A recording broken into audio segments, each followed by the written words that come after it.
President Trump will have his first face-to-face meeting with Vladimir Putin this week when he attends the G20 summit in Hamburg, Germany. It's unclear what the two will discuss. National Security Advisor H.R. McMaster has said that an official agenda had not been set. The world will also be watching how President Trump negotiates with other G20 leaders. He's already clashed with many of the group's members on issues such as trade, climate change, refugee policy, and defense spending. Jonathan Vigliotti has more from London. Elaine, climate change, free trade, and mass migration are key themes of the G20 summit in Hamburg later this week. It's a thorny policy agenda likely to cause a clash between German Chancellor Angela Merkel, who's hosting the summit, and President Trump.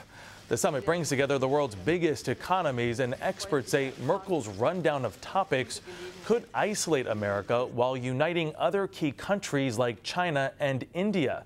Just last week, the new UN Secretary General warned the Trump administration that if the U.S. doesn't work as a team with the international community, the U.S. could be replaced as a world leader.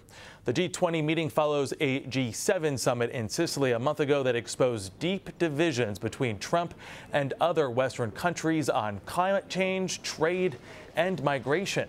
Trump later announced he was pulling the United States out of the landmark Paris Climate Accord. This week's summit will also mark the first time Trump faces Vladimir Putin since taking office.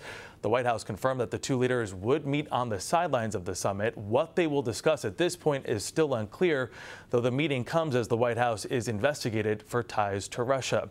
President Trump is scheduled to arrive in Hamburg along with other world leaders on Thursday. They will be joined by a large group of protesters.